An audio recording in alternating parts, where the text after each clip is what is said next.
बिस्मिल्लाहिर्रहमानिर्रहीम। Dear scholars, dear viewers, अस्सलाम वालेकुम। आज हम आपको जो फ्रेजेस बताने जा रहे हैं उनमें से ये है कि एक बंदा गरीब होगा तो उसको कैसे हम शो करेंगे, किन अल्फाज के साथ करेंगे, ज़्यादा गरीब होगा, कम गरीब होगा।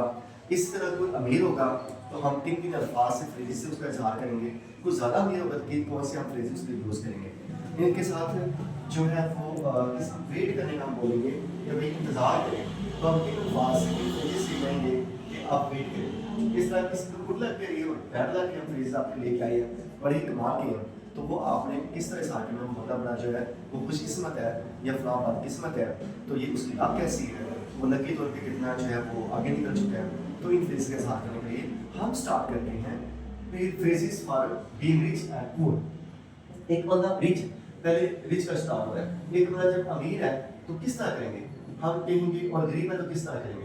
He is short on cash. He is short on cash का मतलब उसके पास पैसे नहीं है, इसका मतलब वो गरीब हो चुका है, गरीब है वो बंदा। जब किसी के पास पैसे ना हो तो आप कहेंगे he is short on cash. मैं कहता हूँ मेरे पास पैसे नहीं है, I am short on cash. She is short on cash, my brother is short on cash, he is my friend and he is short on cash now. वो दोस्त है मेरा, अभी उसके पास पैसे नहीं है। Short on cash, short on cash का मतलब होता है पैसे नहीं है। नंबर 2 पे देखिए, ही इज ब्रोक। ब्रोक का मतलब होता है he is has no money, बिल्कुल वो कंगाल हो चुका है। कंगाल मतलब समझ गए ना, ब्रोक। इसी ब्रोक का मतलब दलाल भी होता है। इसी ब्रोक का मतलब ये पास्ट जो सेकंड फॉर्म है, ठीक है, वर्ब है, ब्रेक ब्रोक ब्रोकर वाला, वो तोड़ने वाला होता है, तोड़ा। शायद जैसे कि he broke the leg of the chair, उसने चेयर की टांग तोड़ दी। लेकिन यहाँ हम लोग ऐसे फ्रेज के माने में जब इस्तेमाल होता है तो हम उसको क्या बोलेंगे, या स्लैंग्स का माने में इस्तेमाल होता है तो उसका मतलब हो जाता है कंगाल आदमी। ऐसा होता है जिसके पास पैसे बिल्कुल ना हो तो हम बोलेंगे he is a broke. Number 3 पे देखिए, he is bank account is overdraft. उसने अपने बैंक से सारे पैसे निकलवा लिए। His bank account is overdraft, इसका मतलब अब उसके पास पैसे नहीं बचे। नंबर 4 देखिए, he makes minimum wage, उसकी बिल्कुल थोड़ी दिहाड़ी होती है, पैसे कम होते हैं, उजरत कम है, या सैलरी भी आप कैसे कम है, जिसके पास पैसे बिल्कुल थोड़े होते हैं। he earns the minimum salary, ऐसे बिल्कुल उसके पास थोड़े होते हैं। Number 5, she is very wealthy। ये तो नंबर 4 जो सेंटेंस है ये गुर्बत को शो करते हैं, इसकी पॉवर्टी को शो करते हैं, जब वो बंदा बिल्कुल पुअर कंडीशंस में होता है। अब जब बंदा ज्यादा अमीर होता है तो हम कहेंगे she is very wealthy, वो बहुत दौलतमंद है। या हम कहेंगे she is quite well off, वो बहुत मुतमव्वल है, खाते पीते घराने से ताल्लुक रखती है। well off का मतलब होता है खाते पीते घराने से ताल्लुक रखना, बहुत ज्यादा अमीर होना। नंबर 7 पे देखिए जी, she is quite well off हो गया, she is loaded, इसका मतलब वो अमीर है, उसके पास दौलत बहुत ज्यादा है, she is loaded। Number 8, she is filthy rich, वो बहुत ज्यादा अमीर है, हद तक, she is filthy rich, she is filthy rich। Number 10, she is making a killing, इसका मतलब ये है कि उसके पास पैसे ज्यादा है, she is inherited a fortune, उसको विरासत से कुछ किस्मत मिली है। जब किसी बंदे को खानदान से पैसा मिले, विरसे से बहुत ज्यादा मिल जाए, दौलत मिल जाए, पैसे, कोठी, बंगला, गाड़ियाँ, जमीन, सारा कुछ मिल जाए, तो हम उसके लिए कहेंगे she is inherited a fortune। जब कुछ बंदे के पास अपना घर नहीं होता, वो भी मामला में आता है, जबकि किसी को पीछे से ही माँ बाप की तरफ से विरसे में बहुत कुछ मिल जाए, हम उसको कहेंगे she is or he is inherited a fortune। Number 11, she is rolling in dough। Dough जो आपके आटे का पेड़ा भी होता है, वो जो पिज़्ज़ा खाते हैं उसको भी कहते हैं डो, उसको dough.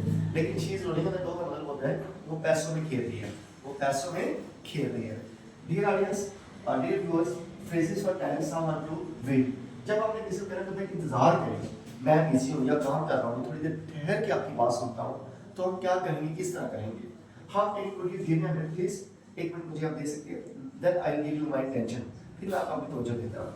To give me a minute please. Informal way में क्या है, hang on a second. Hang on a second मतलब hang on a second. Hang on a second भी कहते हो, वेट ऑन अ सेकंड भी कहते हो, जस्ट अ सेकंड भी कहते हैं। सेकंड मतलब सेकंड होता है, तो प्लीज थोड़ा सा वेट कीजिए। हैंग ऑन अ सेकंड या just wait on a second या होल्ड ऑन अ सेकंड भी कह सकते हैं, होल्ड ऑन भी कह सकते हैं। Hold on, wait on, hang on, सब का मतलब है प्लीज इंतजार कीजिए। नेक्स्ट आप ये भी कह सकते हो, I will be right with you. अभी मैं आपके साथ आपकी बात सुनता हूँ, आपकी डिस्कशन में मैं शामिल होता हूँ। अभी थोड़ा से 2 मिनट टाइम दीजिए, तो मैं अभी आपकी बात सुनता हूँ। I will be right with you, I will be right with you. Number 5 पे डेट्स हैव टू वेट, कि इंतजार करना पड़ेगा, that will have to wait, इंतजार करना पड़ेगा, या बी पेशेंट प्लीज, इंतजार कीजिए, सब्र रखिए, नॉट सो फास्ट, इतनी तेज मत कीजिए, होल्ड योर हॉर्सेस का मतलब है वेट ऑन प्लीज, इंतजार कीजिए, होल्ड योर हॉर्सेस, इतनी जल्दी आप बात करें, इतने घोड़े ना उठाएं, इंतजार कीजिए। Phrases for good luck and bad luck, किसी को शो करना तो वो बंदा खुशकिस्मत है, तो हम क्या कहेंगे, या बैड लक है किसी की बदकिस्मती हो जाए, वो बदकिस्मत हो, तो उसमें क्या क्या फ्रेजेस इस्तेमाल होते हैं।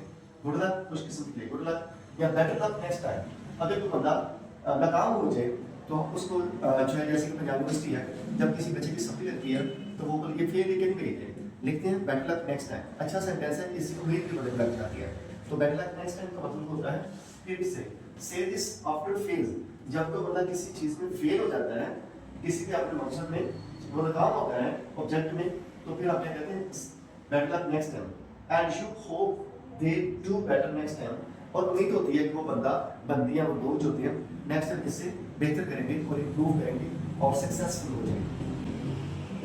नंबर 3 है जस्ट माय लक, मेरी किस्मत, दिस इज अ सरकास्टिक, तंजिया अंदाज होता है, तंजिया फ्रेज का मीनिंग होते हैं दैट समथिंग अनलकी हैपेंड, जब किसी के साथ किस्मत अच्छा नहीं गई तो जस्ट माय लक या just your luck, just her luck, just his luck, उस बेचारे के साथ ऐसा हुआ, उसका एक्सीडेंट हो गया, वो फेल हो गई, उसका जो है वो ब्रेकअप हो गया, तो हम क्या कहेंगे जस्ट लक।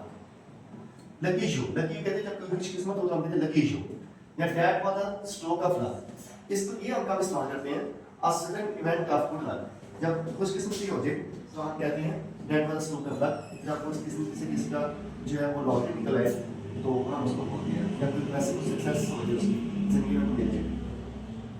नंबर 6 है some people have all the luck, इसका मतलब क्या होता है, से दिस तब हम ये कहते हैं when someone else is so static and you feel like, जब बंदा बार-बार कामयाबी की तरफ चढ़ता जाए और खुशकिस्मतियां उस पे मेहरबान हो जाए, तो हम भी क्या कहते हैं some people have all the luck, he is down on his luck, इसका मतलब है he is having a long period of bad luck or difficulty, he is down on his luck का मतलब है कि मतलब बेचारे के दिन बहुत खराब होते जा रहे हैं, दिन ब दिन ना बुरी से बुरी किस्मत उसकी होती जा रही है, जब उनकी किस्मत खराब से खराब तर होती जाए तो हम क्या कहते हैं he is down on his luck। Number 8 है नो सच लक, ऐसी किस्मत कहाँ, something good that could have happen didn't happen, जब कोई किस्मत अच्छी होने वाली हो और ना हो, जब कोई चांस उम्मीद हो किसी पे ये काम पहुंचेगा लेकिन वो अनफॉर्चुनेटली नहीं ऐसा होता कि नहीं होता, मतलब पूछते हैं तो हुआ कि नहीं हुआ, हम कहते हैं हमारी किस्मत ऐसी कहाँ, तो हम क्या कहेंगे no such luck, no such luck.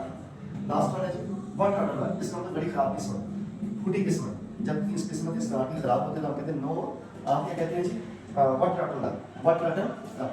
Dear viewers, dear students, dear scholars, please for more such phrases come on YouTube English Class।